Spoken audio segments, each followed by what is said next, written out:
Alright, today I'm going to show you how to change the rear struts on your Audi Q7. This is relevant for years 2007, 8, 9, and 10. Probably relevant for all SUVs from Audi. It's a pretty simple process. There's only 4 bolts on the top and 1 on the bottom. So there's 4 bolts that go through here, well 2 on each side, and that's these bolts right here. And then there's a larger bolt right there that's going to go through the bottom. And so when you go up through here, I'll show you the tools that I used.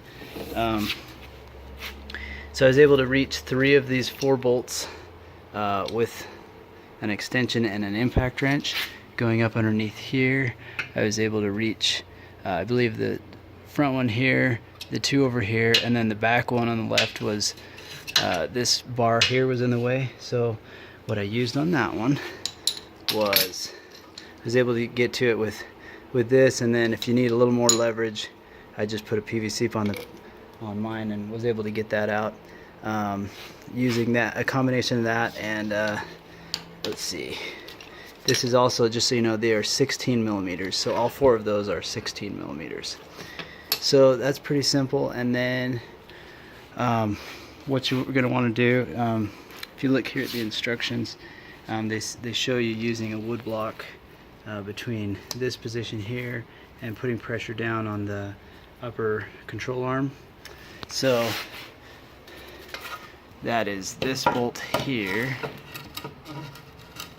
and yeah, so anyhow, right here you can see how you can put downward pressure on that. Oop.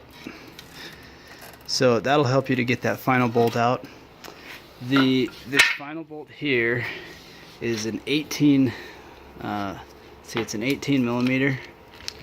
So yeah, that's right.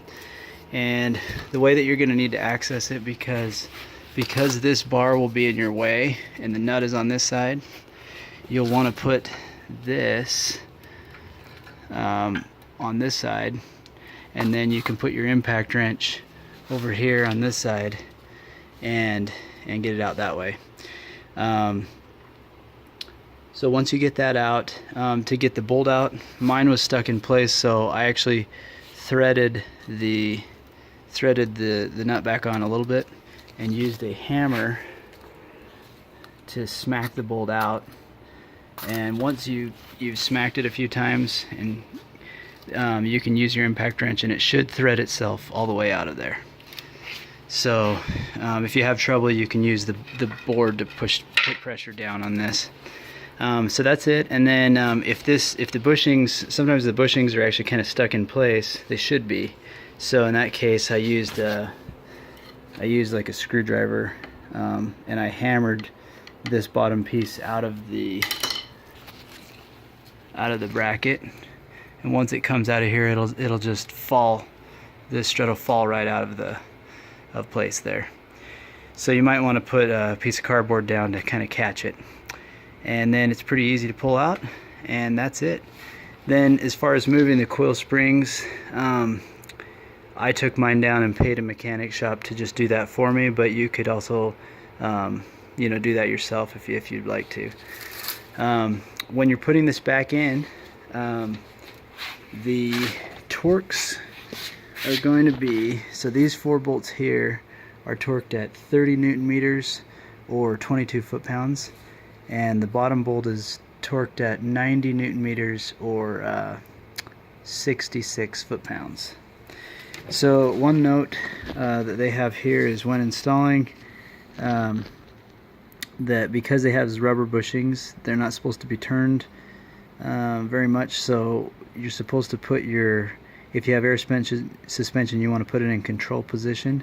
If you just have coil springs, then you should be putting it in the curb weight position, which basically means that you put the wheel back on and you lower the car back down to the ground, so that this thing is being pressed up into whatever position it's comfortable in, and then you would torque down the final bolt.